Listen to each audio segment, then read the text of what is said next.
Hey guys, Ginger here. Welcome to another episode of Fighting the Void. I do notice that the headset is definitely working out better. I was going back and checking out a little video earlier, and it looked like things are fuzzy. And I cleaned off the camera a little bit. Hopefully that helps with that problem. If it doesn't, I'm going to have to be looking into upgrades there because we're looking at actually I want to up the quality level of the show from a technical standpoint as much as I can, given time and budget. And also, most of my budget is going to other things like, pews, for example, given the current state of the country. But I don't want to get too much into that. We talked about that a bit last week in the episode Leading Indicators. So if you want to know some of my thoughts on that, go ahead back there. And I go fairly in depth into some things. Now, for this episode, I mostly wanted to focus on what you can expect from Fighting the Void going forward. I've been teasing it for a while now as far as turning the podcast into a whole network of shows, and we're getting close. Basically, we'd be closer if it wasn't for my dang work schedule, but it is what it is.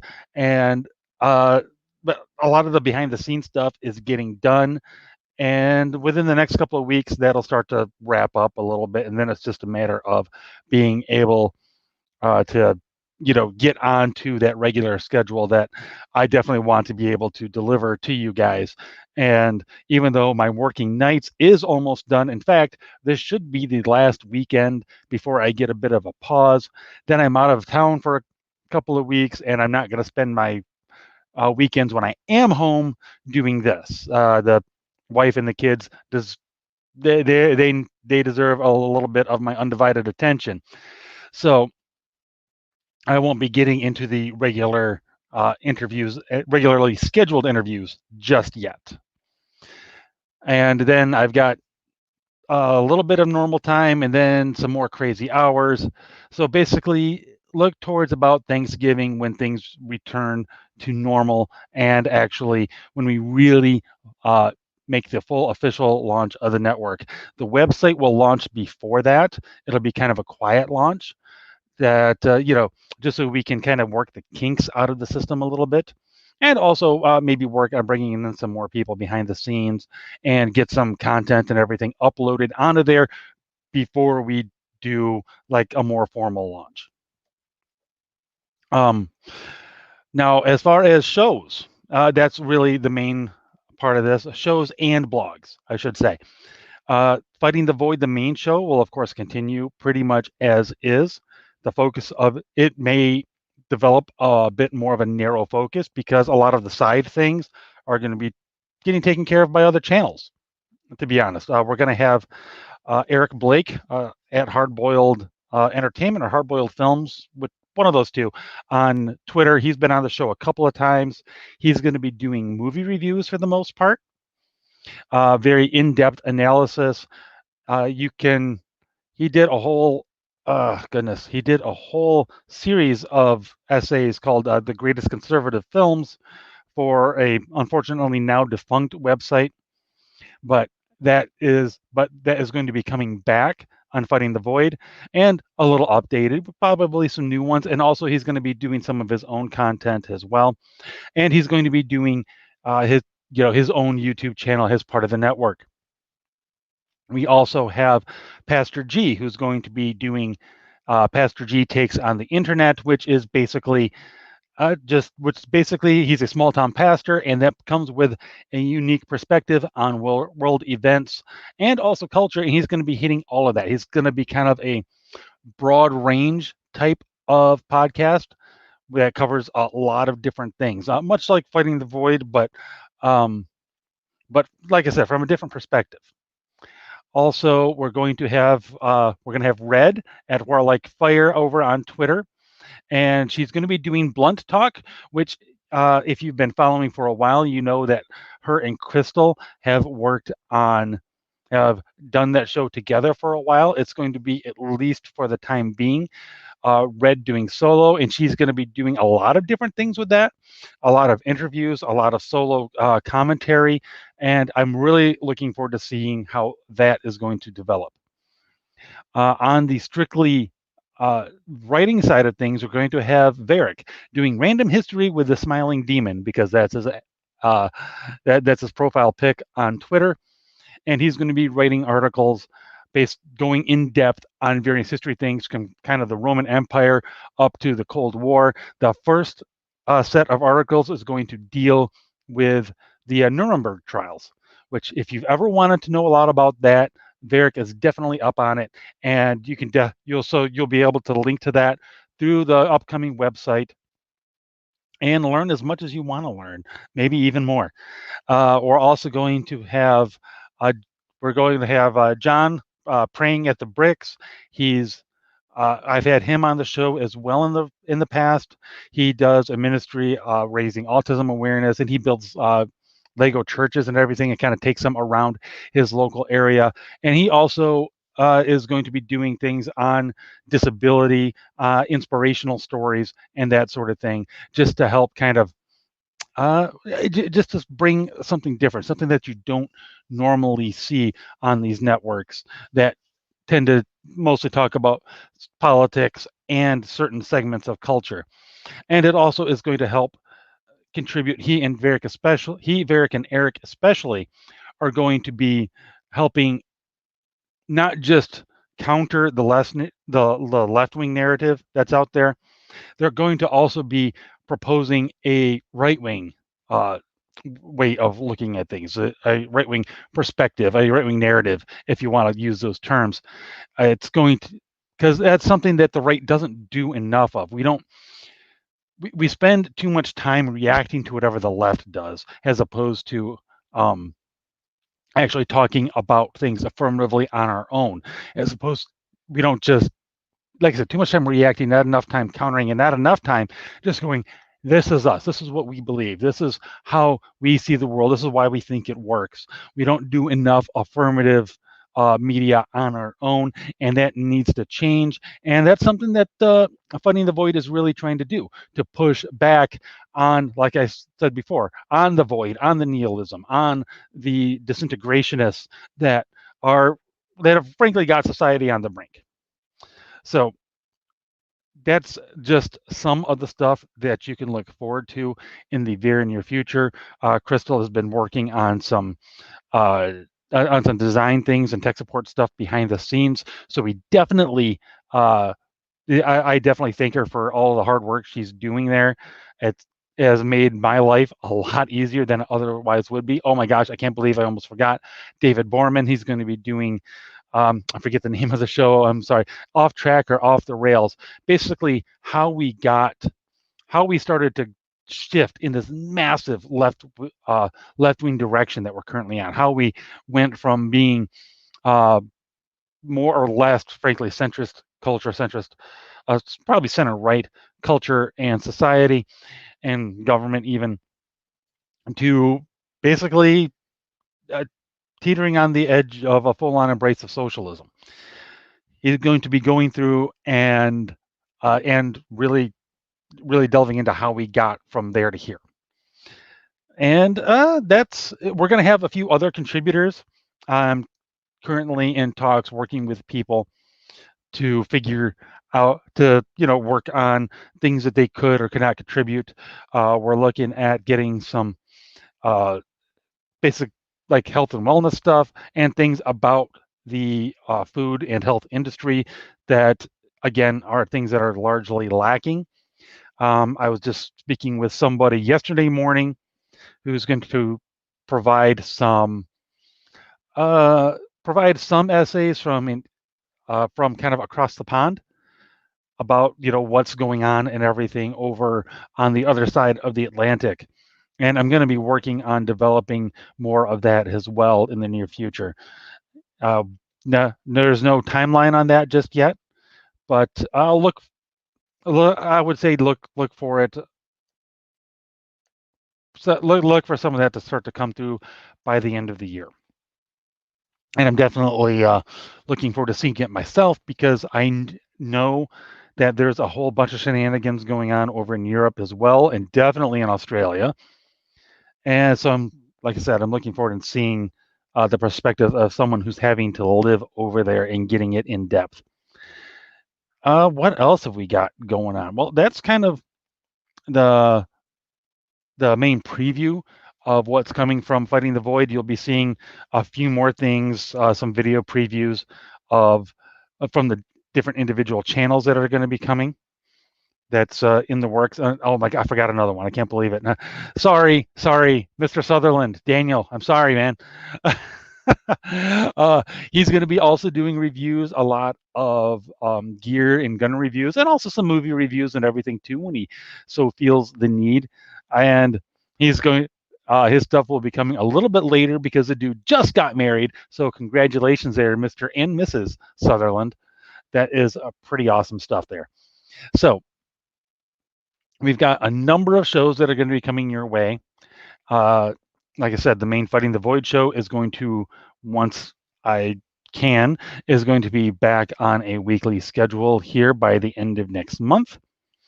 The other ones are going to be striving for weekly or bi-weekly, and then articles will come through as they do. Basically, and all the articles from everybody's sites, they're going to get posted on the main site with links back to the individual sites. So if you just want to go, if you just don't want to mess around with everything else on the Fighting the Void site, you can just click right over to Eric's site and just go there, read his stuff, and not be bothered with anything else. Same if you want to go to Eric's site. Those are the two main sites I've got right now, because they're going to be focused on, they're the ones that are going to be focused more on writing than the other places. But as that develops with some of the other contributors, we'll be building that up and adding more pages to the overall network. As far as John with the Legos, he has an existing site we're going to be linking to, so, and that'll be linked off of the main page as well. Other things, like I said, most of these guys are going to be doing their own video podcasts. We're going to be getting back to uploading things through Anchor.fm, which makes us available on Spotify and other places. I think I just belched a little bit. I'm sorry. I had chips and salsa. What are you going to do? Anyway, so we're going to be available on Spotify and a number of other places. I'll try to get us back up on iTunes as well. iTunes is a little finicky. They can be kind of a bit of a pain to work with, so it's kind of on my back burner. But as I catch up on things, I'll be catching up on that as well. And what we're going to do with that, as far as the podcast, one, everyone's going to be linked to their individual YouTube channels, right off the main site. So you can just click on that and you can go to whatever individual channel, whether it's David's, Red's, my own, whichever. And if you just want their stuff, you go there. All right. The main podcast feed on the main website is going to get everybody's stuff uploaded to it. And so if you want everything from Fighting the Void, awesome. You just go to the podcast section, and that's where you're going to find everything that we do. And I'll probably have to teach a couple people how to upload their stuff, because if I have to upload everything, I'm never going to get to do anything myself. It's just the way it goes. And if need be, if there's a desire for it, or just as I get caught up with other things, we'll split it out also, so that each channel does have its own Anchor.fm feed, which will be nice. That way everybody can have their own individual thing, which will be good for the audience too, because if you don't want to bother with the YouTube videos, if you would rather just listen to it, which, let's face it, most of our stuff doesn't have a massive visual component to it anyway, unless you just really like trying to figure out what the books are I have behind me. There's you'll be able to go and just go, okay, I just want to listen to Red Show. I just want to listen to Eric talk about movies and all of that. You just be able to go and do that, and it'll be nice and easy and convenient. But again, that's getting that far into it is a little bit on the back burner, but everything will be available, like I said, through YouTube and then together on the Anchor.fm feed as we get that back up and running. And I think that's just about all the stuff as far as catching y'all up on the network, on the podcast, and everything. I'm really, really looking forward to bringing it to you guys, because if there's one thing that the internet actually needs, it's somebody who's actually out there putting forth a positive and affirmative narrative of things, of what we actually believe, what we want to see happen, and not just, like I said, constantly commenting on left wing media. As much as I enjoy some of that other stuff, let's face it, it gets old a little bit, and I'm not sure what it does to help move the needle for the culture. It does arm people, but at some point, but it's defensive overall. And I don't want to be defense. I don't want to be on the defense. I want to go on offense. And it's long past time we did that. And if that's got to start with a bunch of people that you never heard of, then by golly, so be it. Here we are. And that's another thing too, where everyone is just a regular person, a person with, um, a wife, a husband, kids, a regular job that takes up most of our time. Basically, we're like you. We are you. Uh, Apologies to Eric Swalwell. And so we're going to be bringing you the perspective of the average everyday person who spends a little bit more than average time, a little bit more time than average, looking into all of this different stuff and thinking about it, and with certain areas of expertise in individual fields. You know, um, I've, like I said, I've worked in nuclear power my entire adult life. I've been in the Navy. I've done, you know, I do I do an editing business on the side, so that brings a whole lot of different experience and everything to something that maybe other people don't have. Like I said, Pastor G's, he's a Pentecostal pastor. That brings something to it. David is a truck driver who has built his own business himself. That brings something to it. Red, and I can say this because she's quite open about it, she's an abuse survivor. That brings something new. John has autism. That brings something new. Eric is, he's got a film degree. That brings something into it. Yeah, we all are bringing something different into it that might be something that you don't have, but while still being normal, regular people. And thanks, Matthew. I do appreciate it. It's going to be it's going to be a wild ride. I can't wait to see how it develops, and where we can take it in the future. So that's enough about Fighting the Void directly for the moment. Some other things that I'm going to recommend that you check into, as just for various purposes. One is something that I signed up for as soon as it launched, and that's the Warrior Poet Society Network. It's these various businesses started up by ex-special forces guys are all the rage right now. But John Lovell has created something that I think is unique amongst them. And he's an ex-ranger, and he's also a family man. He's married. He's got a couple of boys, and they're looking to adopt a girl. And it's just, he comes at things from a different perspective. He's not a dude bro. He's not like super, he doesn't come off a super duper gun guy. He comes off as he comes off as a nice, normal, boring guy who lives down the street, honestly, unless you actually pay attention to him. And the reason the Warrior Poet Society is because he recognizes it's not just all about how much of a badass you are physically. You also have to be prepared mentally and spiritually for things.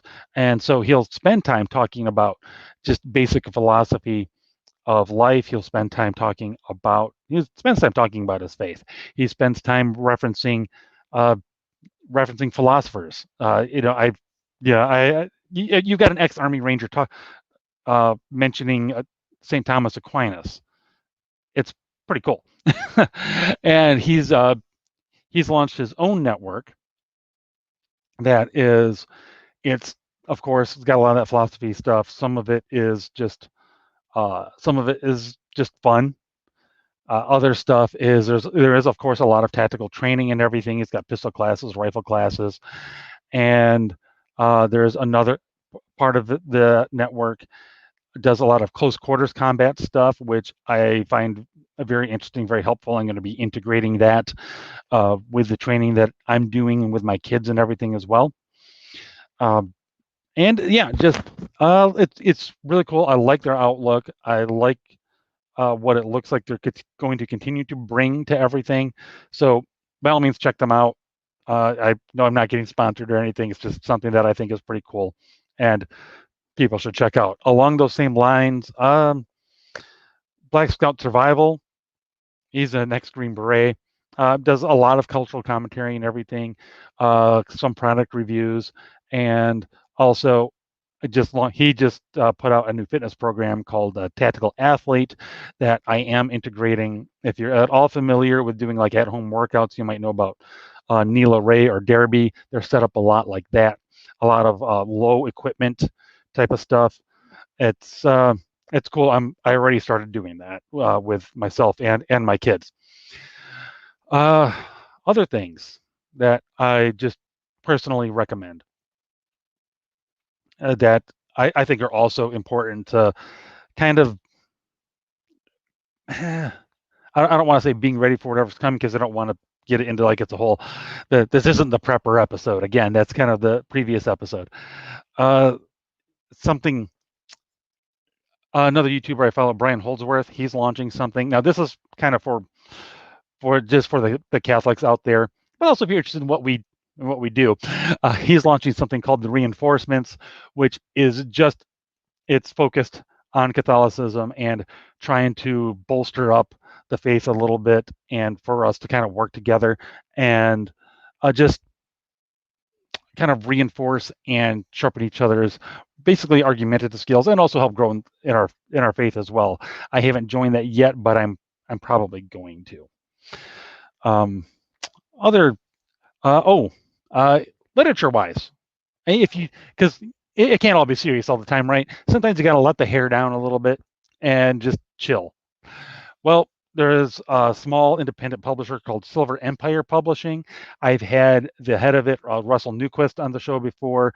One of their main authors right now is Declan Finn. I've had him on numerous times, and it's just a small independent publisher that puts out a lot of high quality, just fun, entertaining reading that does get into some deeper stuff here and there.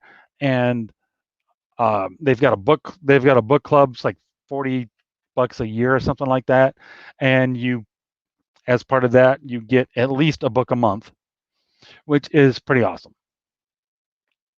And so anyway, highly recommend them. I could go on and on and on about recommending all kinds of different things, but it may get boring awfully quick if it hasn't already. So I think I'll leave off that for the moment. As far as other things, the election continues to get closer. I dropped off my absentee ballot just the other day. Obviously, given the circumstances, I just went a pretty straight ticket Republican. I don't actually like doing that, to be perfectly honest. I would prefer to sprinkle in a few libertarian and U.S. taxpayer type candidates in there as well. But alas, the situation that we're currently in, it's got to be kind of a united front against the leftists, and the Republicans are the best bet to be a speed bump at the moment. And they are a speed bump. I don't expect them to magically fix anything. That's just not going to happen. It hasn't happened yet. It's never going to. But they can slow it down. And that's about all I'm really after from a political point of view right now, is just slow down the train so the rest of us continue to have time to get ready. Related to that, I kind of wanted to talk about the libertarian situation a little bit, because I see on Twitter there's a lot of discussion in the libertarian world about about who to vote for. Obviously, we're coming up on an election. Well, you've got, of course, you got like kind of the Austin Peterson and redheaded libertarian wing of libertarianism, where they're like got kind of the same perspective I've got, which is look at these backed up crazy leftists and what they're doing. We've got to slow that down. We've got to put up some sort of barrier to keep them from just rolling over everything. Well, that is Donald Trump and, for the most part, the Republican Party right now. So it's like those libertarians, I totally get. I get why you're doing it, even though, yes, admittedly, uh, while Donald Trump is more libertarian friendly, perhaps than a lot of people, he's not a libertarian, not really even close. But I definitely see why a libertarian would vote for him.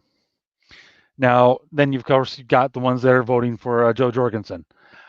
I don't get her appeal at all. I'll be honest. That said, also get party loyalty. I get that. And if you are more of the progressive style libertarian, yeah, you're going to go with her because she's bought into the whole anti-racism and this, that, and the other. Some BLM talking points, and she's apparently fairly somewhat pro-abortion, probably moderate on it compared to, like, say, Kamala Harris, but definitely not against it. So that's where some of the more certainly left of center libertarians are going to go is to Joe. And well, from a party loyalty standpoint, I get it. Then you've got the libertarians who is like, you know what? A curse on all y'all's houses. Libertarian Party sucks. Republicans suck. Democrats suck. And there's really no viable alternative. So I'm either gonna just write in some rando, or I'm just gonna not vote. I get you guys too, honestly, because if you're taking a principled stance, you know what? You're right. None of them agree. None of these guys agree with your principles. And that includes Joe. So I get that. In fact, it's pretty much what I did last time around in 2016.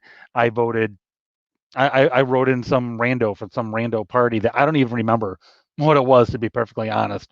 It was basically just a protest vote that really Hillary and the Donald, really that them's our choices. I, no, I don't want to do that. Thank you very much, but no. So I get you guys. Then you've got some that are voting for Biden. Are you guys even libertarians? Do you even know what that means? You guys, I really don't get at all. I don't think there's many of you, to be honest, but I see it floating around out there. Um, it kind of looked like Vermin Supreme was kind of leaning in that direction. I'm like, then again, that's something where I shouldn't be surprised, because he was old. If you actually pay attention to him at all, he's obviously more of a left-wing progressive libertarian who just, which is a progressive that doesn't like taxes. See, the way I see it, there's two main wings of libertarianism. There's variation in everything, and it's an extremely large tent ideologically. But there's two main wings. One is the minarchist wing that they're good conservatives for the most part. They just want small, limited government, low taxes, and so on and so forth, and just want the government out of people's way, but recognize that there does have to be some sort of government.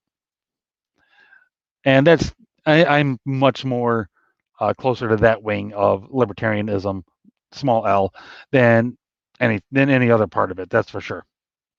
Then if you've got the progressive libertarians, which are just progressives that don't like paying taxes for things, that basically want all the license and everything, and probably agree on a lot of the SJW issues, just don't particularly want government involved in it, but probably will be okay with it if it comes down to it, to be perfectly honest.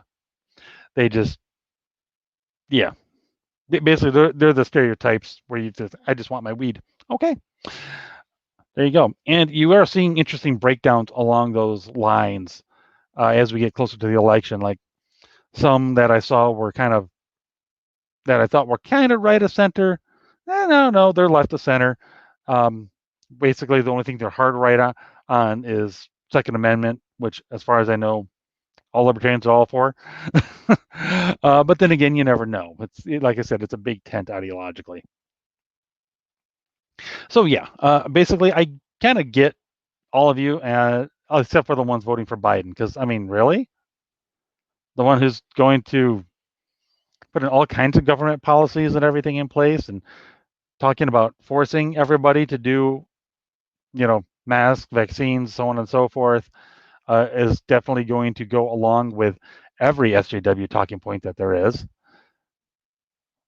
What y'all got to put down the weed. That's all I'm saying. You got to set it down a little bit. You don't have that much lower back pain. Okay, just relax, please. But anyway, yeah, those are my brief thoughts on that particular situation. I don't get y'all that would vote for Biden. I get Joe honestly is kind of pushing it for me, but I get it, party loyalty and everything, and you want to grow the movement. It's hard for me to find too much fault with that. And not voting or voting for randos, I get it. Principled stance. Honestly, I have no problem with you.